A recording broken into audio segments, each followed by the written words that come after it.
entire money-structured and materialistic-oriented society is a false society. Our society will go down in history as the lowest development in man. We have the brains, the know-how, the technology, and the feasibility to build an entirely new civilization.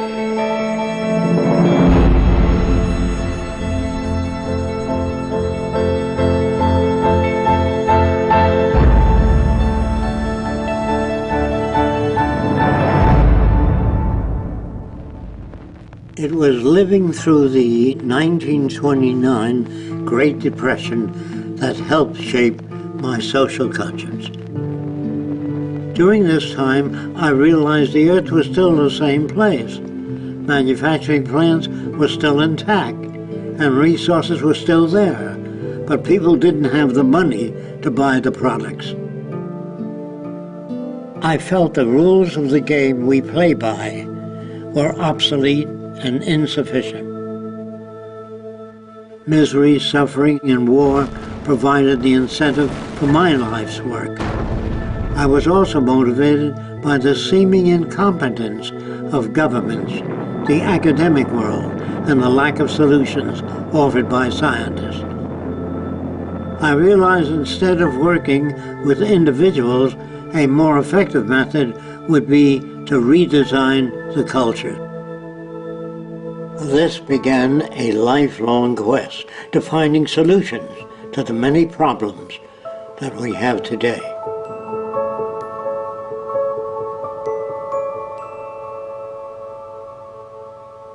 This presentation is a feasible plan for social change that works toward a peaceful and sustainable global civilization where human beings, technology, and nature coexist. It outlines an alternative to strive for, where human rights are not only paper proclamations, but a way of life.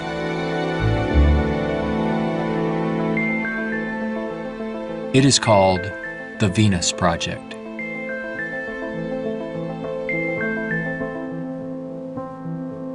Its founder, Jacque Fresco, calls for a straightforward redesign of the culture in which war, poverty, hunger, debt, and unnecessary human suffering are viewed not only as avoidable, but totally unacceptable. It is becoming increasingly obvious that anything less will simply result in a continuation of the same problems we face today.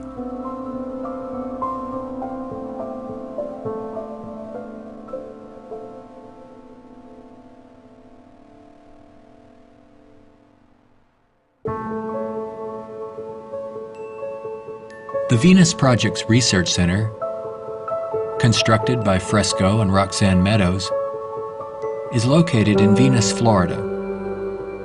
It addresses many of the root causes of our difficulties. But what are the real origins of our problems?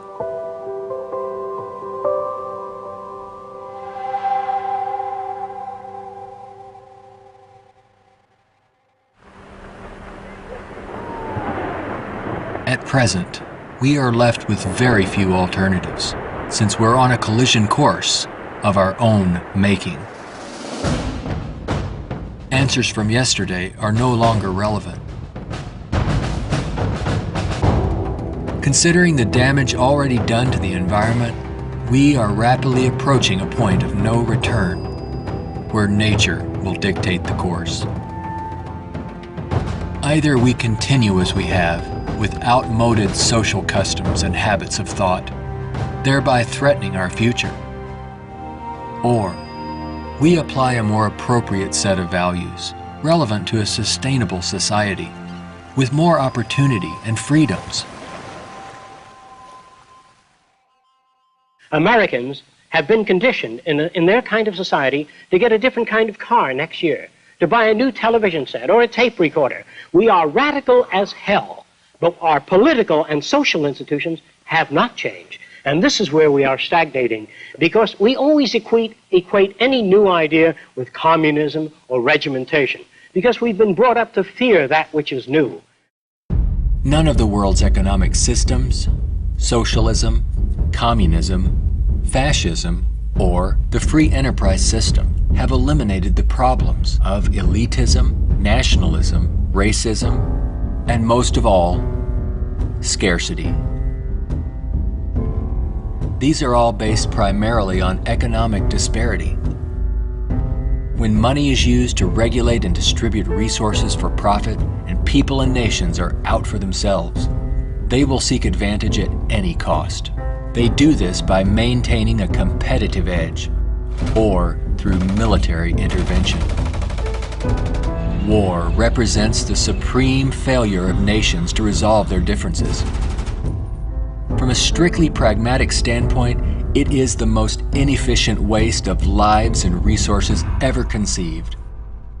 Most wars are for the control of resources and maintaining your position of differential advantage. They're not based on the dignity of man. They're not based on elevating human beings. It might elevate the human beings in the country that's the victor. It might do that. But as far as the rest of the world goes, the price is enormous. This crude and violent attempt to resolve international differences takes on even more ominous overtones with the advent of computerized nuclear delivery systems and deadly biological and chemical weapons.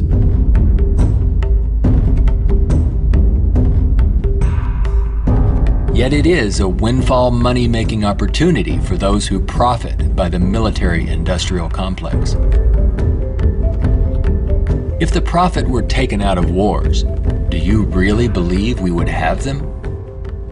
If they draft you into the army to serve this country, you put up your life for this country, they should draft all the war industries. Every cannon maker, machine gun maker, automobiles, jeeps, warships, all drafted, so that on the same basis of pay as the army. Then it's real. But if you make millions selling warships, machine guns to the army, then it's corrupt. I would, if I had my way, if we had millions of men in the army, I'd send them to school to become problem solvers, how to get along with other nations. That's what we have to do, not kill. When soldiers are just killing machines, they're trained to kill. I would train them to be able to go to Mexico and bridge the difference, and go to the Arab world, see if they can bridge the difference. So bring them all together, all the nations. War is not the only form of violence imposed upon people. There is also hunger, poverty, homelessness, and unemployment. The acceptance of these conditions as expressive of human nature is a myth used to keep things as they are.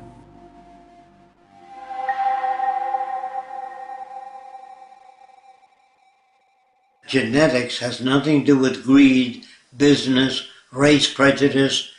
All of the operant systems in any society are part of your education, the books you read, the role models you follow, and the people you admire. The genes have nothing to do except with the color of your eyes, the shape of your nose, perhaps inherited features. The genes do not control values.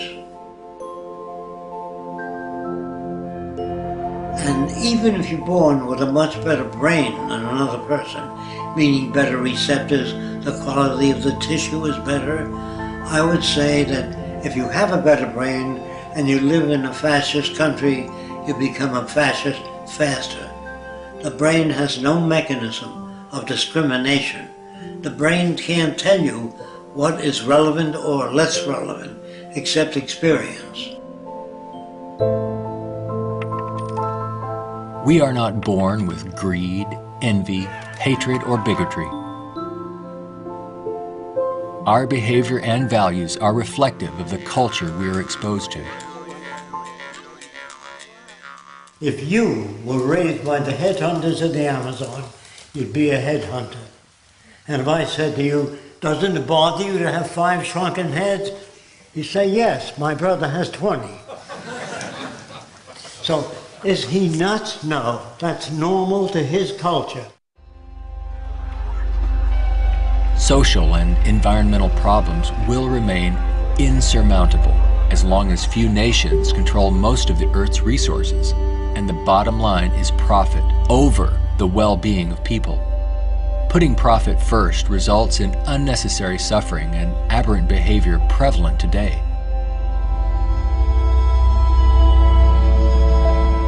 Many people feel that we need the rule of law to eliminate our problems. We have many laws, thousands upon thousands of them, but they are constantly being broken.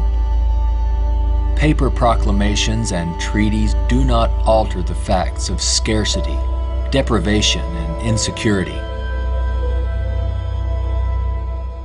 You can predict the shape of the future and the values if you know the trends of events and the ocean pollution, the scarcity of arable land. If you watch that degrading system grow, I can predict the riots and killing and assassination. In other words, human behavior is really generated by the surrounding environment.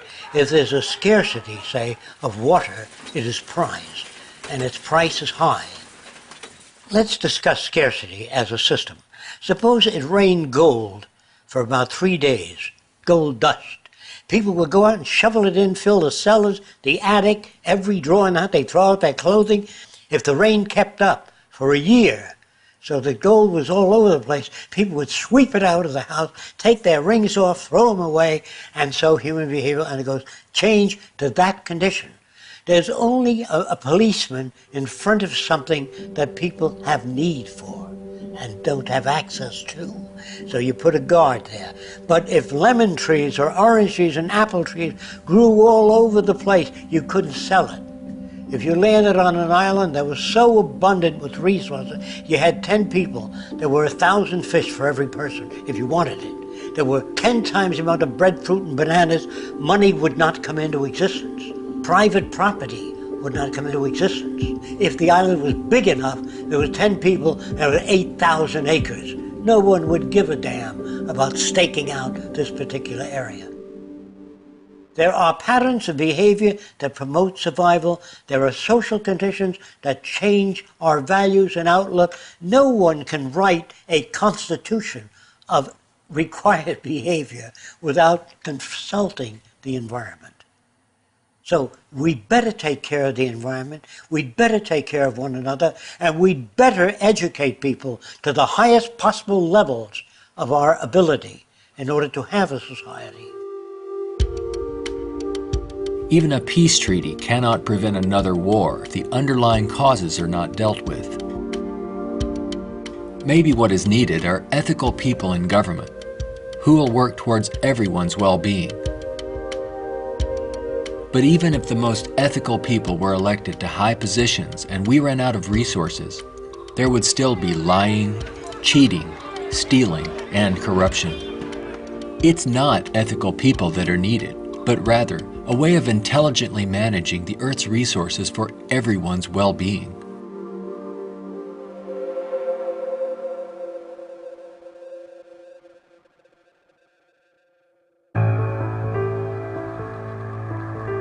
Let's examine our social arrangements further. To maintain our economy, products must continuously be sold.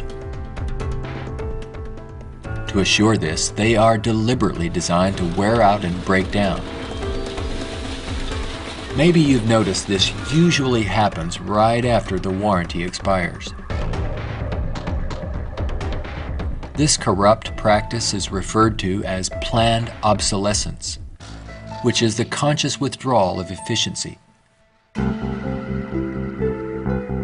Innovators go through the finest schools and then are required to design things that wear out and break down right on schedule.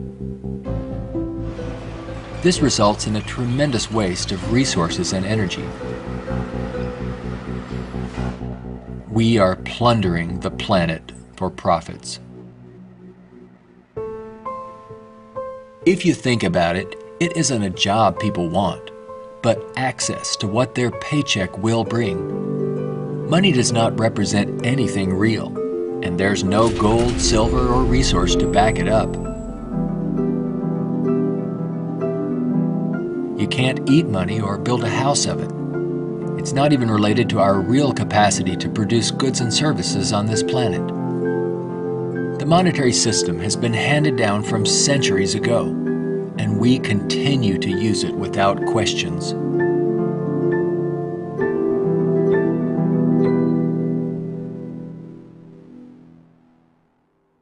This system will keep installing more and more automation, cutting down on the purchasing power of the majority of people.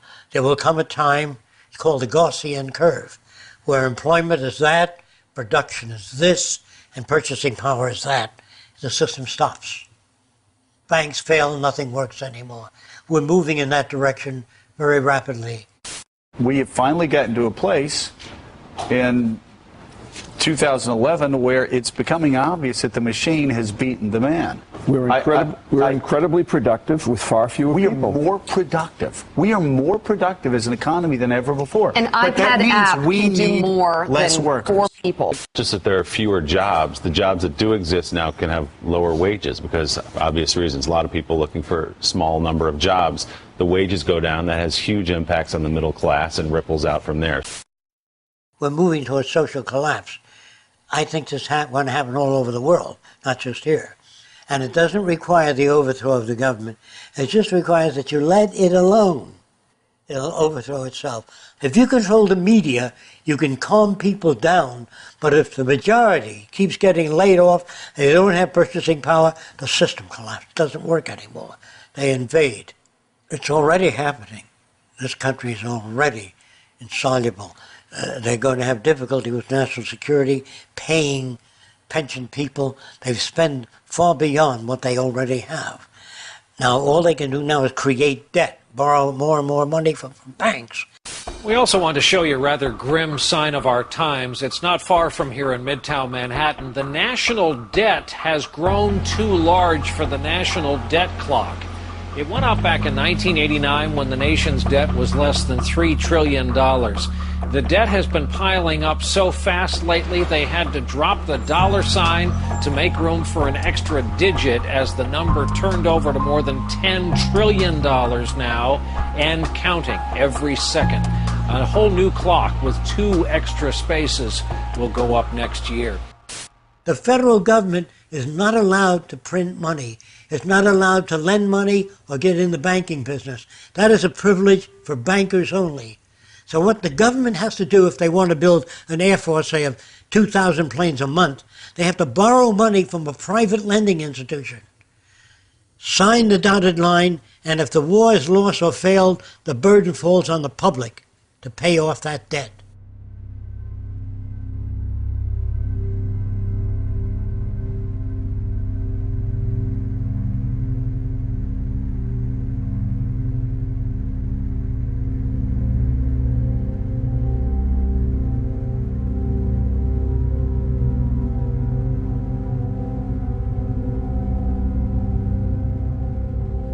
We find ourselves and our social constructs in a transitional state, a matter of social evolution.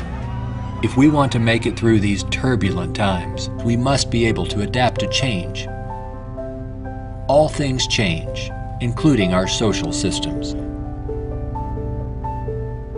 Albert Einstein stated, "We cannot solve problems by using the same kind of thinking we used when we created them."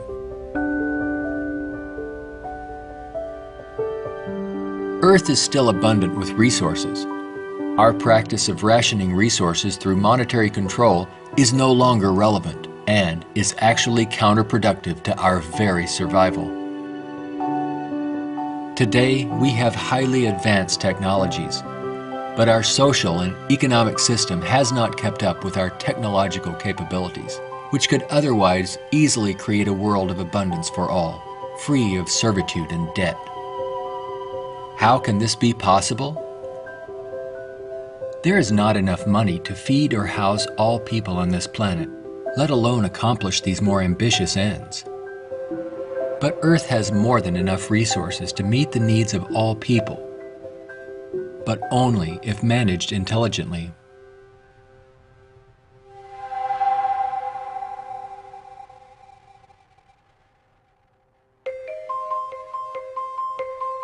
Jacque Fresco envisions a solution that he calls a resource-based economy.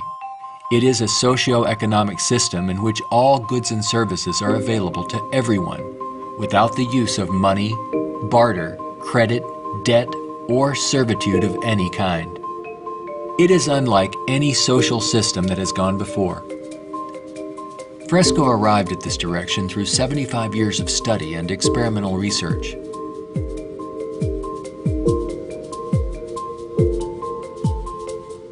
A resource-based economy operates on the basis of available resources and makes those resources available to every human being on earth, free of charge, without a price tag. So we have today more than enough resources to build a far more advanced society. I'm not talking about limited handouts so that people just get by. I'm talking about a very advanced civilization. We have the resources, we have the technology, all we have to do is apply it. One of the main aspects of the Venus Project is to eliminate scarcity. This is where the technology comes into play. Because if we set up a resource-based economy and some things are scarce, it won't work. If you set up a resource-based economy in a society that has no resources, it won't work. So today with our technology, we can make things available. We can eliminate scarcity. We can create an abundance. As long as we can create that abundance, that will eliminate greed and selfishness and a lot of crime and a lot of aberrant behavior.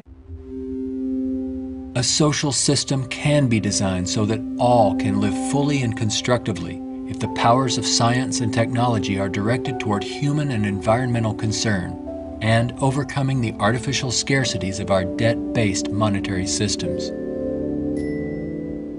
All people, regardless of political philosophy, social customs, or religious differences, ultimately depend upon the same resources: clean air and water, arable land, medical care, and a relevant education. I think if you pledge allegiance to the earth and everyone on it, that'd be the way to go for the future. The human species is a single family, and the world is home to everyone. Neither nations nor people can coexist separately any longer. No more separate nations. So anyone can go anywhere. Before the states joined together, they used to stake out their territory. They used to fight. They had militias. They would fight. This is our territory. Oh no, you're intruding. When all the states joined together, the government worked out the lines of the states and they agreed, and that was the end of territorial disputes. If you want the end of war, you must declare the earth common heritage.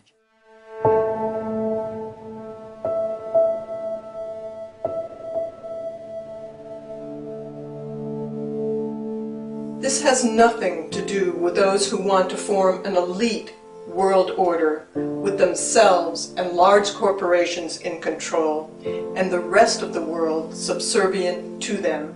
On the contrary, a global resource-based economy enables all people to reach their highest potential, where they can thrive and grow in a society that works in their behalf, a society that protects and preserves the environment as well, one that understands that we are part of nature, not separate from it.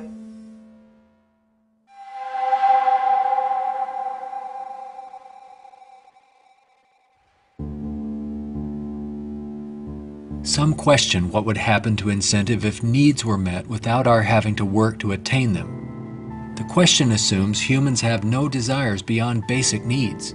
If that were true, there would be no inventors, writers, or teachers. People work with passion on the things that interest and challenge them. Let's enable all people to have the opportunity to partake in the greatest challenge one can have, improving our world for everyone.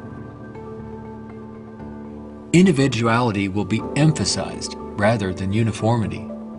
This social arrangement will generate a new incentive system that values the protection of the environment and social concern, rather than the shallow, self-centered goals of wealth, property, and power.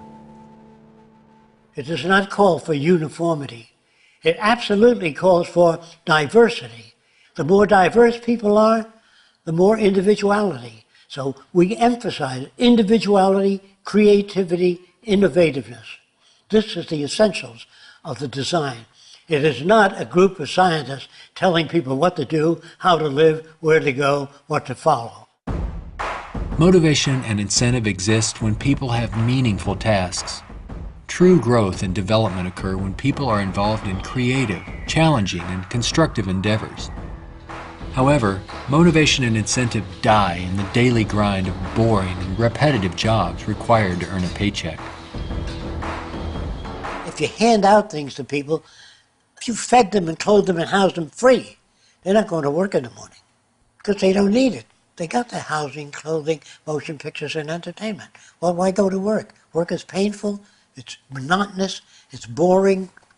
In the future, if people have access to all their needs, but they don't have any challenges, this is where it goes to pot. So people constantly are challenged by new things. In our schools, we challenge them with many things that are not solved and many unresolved problems. If you're well-fed and well-clothed, that doesn't stop your brain from working. That would mean that every millionaire does nothing and is turned off because he got all the means. That's not true. There are many millionaires that work 18 hours a day and don't have enough time. It has to do with your background and your education. The more you know about oceanography, astronomy, and all that, the more interest, the more alive you are. And if you're just given food, clothing, and shelter, now you can go to work. You don't have to worry about making a living, which your incentive would be boosted considerably.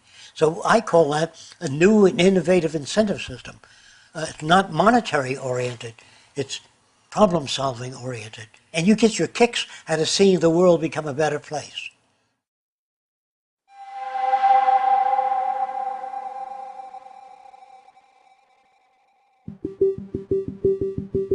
How can we use our technology wisely so that there is more than enough for everyone?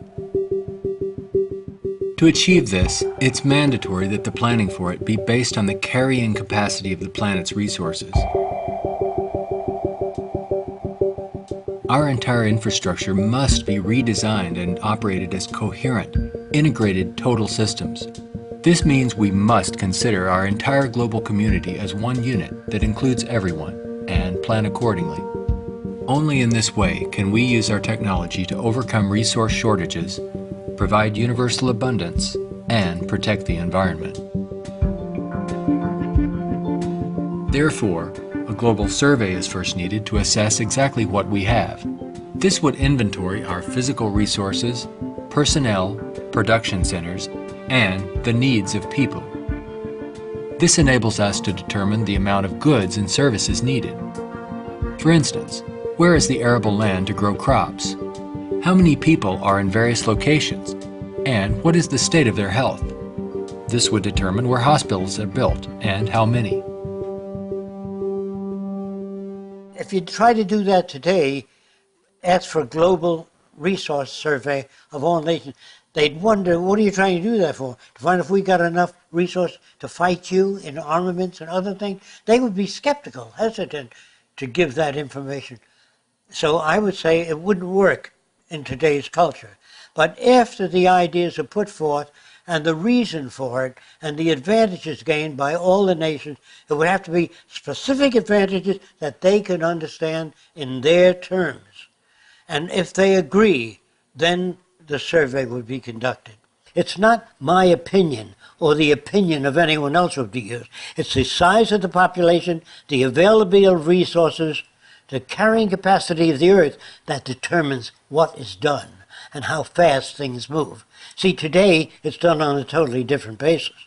But in the future, it'll all be based on a form of dynamic equilibrium. That means operating everything at the highest potential without environmental neglect.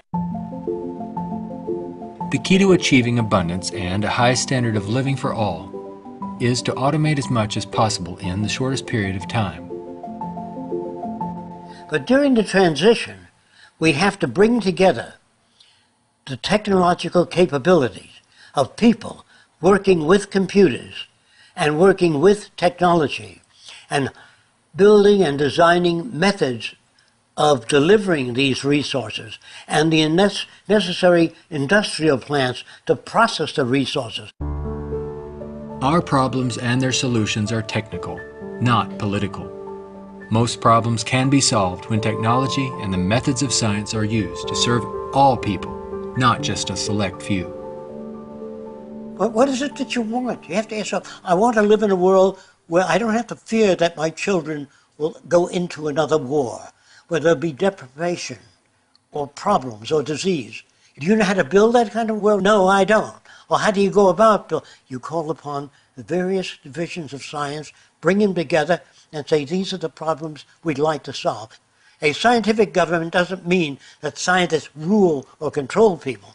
It means they have better means for building transportation systems, better means for cleaning the air. They have the best means for restoring the ocean that we know of to this day. Computers can serve the needs of everyone when cybernation is ultimately integrated into all aspects of this new and dynamic culture. One can think of this as an electronic nervous system, extending into all areas of the social complex. Their function would be to coordinate a balance between production and distribution, assuring there are no shortages or overruns. In this highly technical society, decisions are based on direct environmental, human, and industrial feedback. You can think of this as electrical sensors throughout the entire environment, from cities, factories, warehouses, distribution centers, transportation networks, all over the globe, gathering data for more appropriate decisions. The decisions are based on the needs of society rather than corporate or private interests.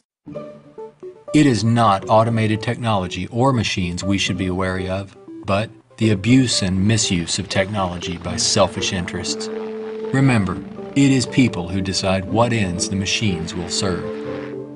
If technology does not liberate all people for the pursuit of higher aspirations in human achievement, then all its technological potential will be meaningless. You always do a positive and negative study before you engage in the actual reconstruction of an environment.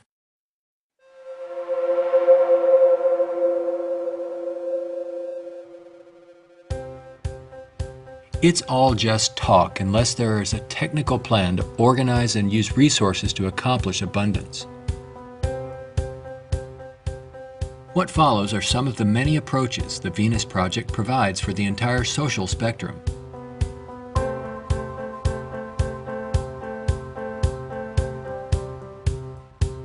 Today, more than half our population lives in cities that are polluted, dangerous, and waste energy. What we have to do is design a city as a living system, as an organism, as a university, that all of the cities of the future will be university cities that grow, that continue to exchange ideas. The city will have a built-in transportation system, so there are no accidents and no unthought out areas of technology. Medicine, botany, agriculture, the total system, one planning system. It is actually better to build newer cities from the ground up than to restore and maintain old ones. Fresco uses a systems approach to designing new cities. They're desirable and pleasant places to live. The notion that intelligent overall planning implies mass uniformity is absurd. Cities would be uniform only to the degree that they would require far less materials, save time and energy, and be flexible enough to allow for innovative changes while preserving the local ecology. If we design our cities to meet human needs, you don't have most of the problems that are prevalent today. In the Central Dome, you have childcare, schools, dental care, medical care. In the production and design of the cities, we work out 1/8 of the city system, and then we reproduce it instead of have architects design each building and each structure, which is a tremendous waste of energy and talent. When working on solving the housing problem for all the world's people, construction techniques would be vastly different from those employed today. Extruded and self-erecting structures could revolutionize and speed up construction processes. These lightweight, durable apartments could be produced as continuous extrusions and then separated and positioned in place by the mega machines. The outer shells of these efficient structures serve as photovoltaic generators and heat concentrators. You don't own anything in this society. Really, people don't want money. They want access to things when they want it. And people in a society of abundance, having access to things, will really no longer begin to store and accumulate things. We recycle it, update it, make it better. Take the same materials of an old car, weighs just as much as a new car, so there are no old cars. Old cars mean danger. If you drive a very expensive car and somebody else drives a beat-up old car, if their brakes fail, you may die. We don't want any old cars on the highway. We don't want anything that breaks down. We don't want anything that takes looking after. In a resource-based economy, people may access whatever products they need without the burden of having to purchase, maintain, or insure their possessions. In this way, there is much more to go around for everyone, and products are always available when needed. Anything people may need is available in these outside access domes. Sculpturing materials, musical instruments, somewhat like the public library. They can go down and access a camera or a bicycle or a wristwatch. Anything that they need is available without a price tag. That would mean we must achieve a level of production that's so high that scarcity no longer exists. That will prevent almost all crime. So there's no way of segmenting or making this system just or equitable. We have to make a system that assures human rights. You know, when everybody has free access to goods and services, you don't have to fight for women's rights or black rights. It's an automatic in a society that's set up that way. You don't have to make laws, don't steal. It would bypass that behavior. Surrounding the central dome, you have the research centers. Centers that do work that's relevant to the sustainability of the entire community. As we move away from the research centers, we come to the recreational area, which has tennis courts and all of the games that people require.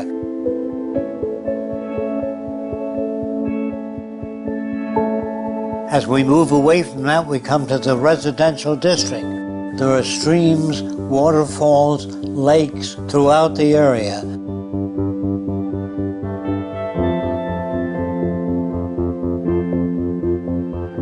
We could provide a wide range of unique homes and apartments that can be relatively maintenance-free, fireproof, and virtually impervious to adverse weather conditions.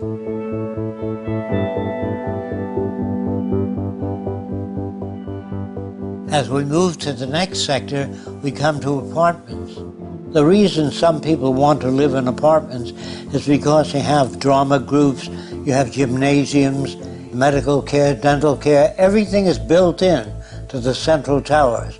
I feel that in the future, people will move away from individual houses and live in larger complexes. As we move outward, we come to the indoor agriculture or hydroponic farms. Then there's also outdoor agriculture. The city would use the best of clean technology in harmony with nature, such as wind, solar, geothermal, heat concentrators, piezoelectric, wave, temperature differentials, ocean thermal vents, and much more. A major development for generating energy in the future could be the construction of a land bridge or tunnel across the Bering Strait. These underwater structures convert a portion of the ocean currents through turbines to generate clean sources of power. By using these sources of energy, we could power the Earth on clean energy and enable all people to enjoy a very high standard of living for thousands of years to come. There's no need for the use of polluting hydrocarbons any longer. Pollution will be a thing of the past. All transportation will be integrated into a worldwide transportation system.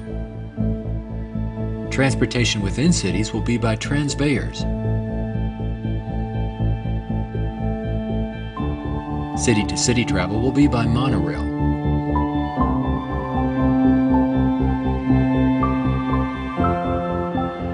Maglev trains are utilized for long-distance travel. To enhance efficiency, this high-speed maglev train is equipped with removable sections, which can be disengaged while the train is in motion. Aircraft will display a wide range of configurations. These VTOL aircraft, or vertical takeoff and landing, are used to transport passengers and freight. The priority is safety rather than saving money or dealing with the lowest bidder. This modular freighter consists of detachable sections that can be rapidly loaded or unloaded. The number of sections varies depending on the amount of freight to be delivered. When all the sections are connected, they can be propelled as a single unit. Ships can be floating manufacturing plants that produce products while en route to their destinations. They can also serve as education centers, where children and adults travel worldwide, obtaining innovative education, not through vicarious study, but through experiencing and interacting with the real-world environment. A national transportation system would include a network of waterways, canals, and irrigation systems. They could serve to minimize the threat of floods and droughts while allowing for the migration of fish, provide natural fire breaks, emergency water sources, fish farms, and recreation areas.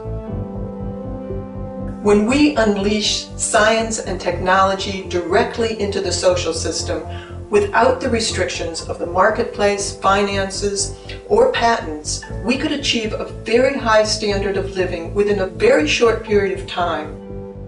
This society would continuously improve, changing rapidly through new technologies, inventions, and ideas. It would be an emergent society rather than an established one like we have today.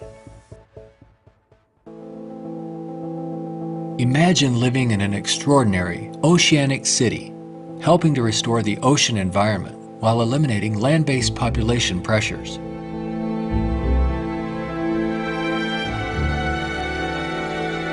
These cities in the sea may serve as universities and research centers where students study marine sciences. They could be used for ocean farming, mariculture, and mining, while maintaining a dynamic balance in the oceanographic environment. Self-sufficient cities in the sea vary in design depending on their location and function. This undersea observation station permits people to view marine life in its natural habitat. These mariculture and sea farming systems cultivate and raise fish along with other forms of marine life to help meet the nutritional needs of the world's people. These structures would permit the free flow of water throughout. Using technology in this way would make it possible for a global society to achieve social advancement and worldwide reconstruction in the shortest time possible. Utopia, if it's ever established, will die, will stagnate. Whereas what I'm talking about, an evolving culture or an emergent culture, I have no notions of a perfect society. I don't know what that means. I know we can do much better than what we've got. I'm no utopian. I'm not a humanist who would like to see everybody living in warmth and harmony. I know that if we don't live that way, we'll kill each other and destroy the earth. This new lifestyle, while providing leisure and recreation, would also enhance knowledge and creativity for everyone. The measure of success would be the fulfillment of one's personal interest, rather than the acquisition of wealth and self-centered goals. A resource-based economy would not only change our environment to make it clean, efficient, and enjoyable, but it would introduce a new value system appropriate to the direction and aims of the new innovative approach. With education and resources made available, there would be no limit to the human potential. Everyone will have the freedom to pursue whatever constructive field of endeavor he or she chooses, without the economic limitations that we face today. We are now at a time when decisions must be made if we wish to evolve from our present culture of scarcity, waste, and environmental destruction to a sustainable society of ecological concern and abundance. A nation without a vision of what the future can be is bound to repeat past errors over and over again. If we say dishonestly that man is the highest form of evolution which you get in school, man destroys the oceans, the fish, the atmosphere, one another, and man flies over a city, presses a button, and burns everybody in the city with nuclear weapons. Is he the highest creation of nature? Not yet, in my opinion. We've got a long way to go. We could either develop paradise on earth or oblivion, wipe ourselves out. Only the future will tell. It's what you do to make the future. We can create a world where war and want are distant memories. When all of science and technology are used within a global resource-based economy for the protection of the environment and the well-being of all, only then will we understand what it means to be truly civilized.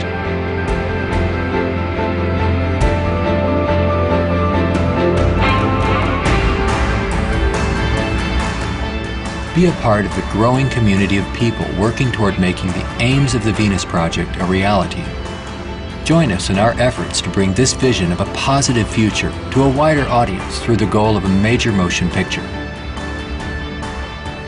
All of these things can be built with what we know today. It would take 10 years to change the surface of the earth, to rebuild the world into a second Garden of Eden.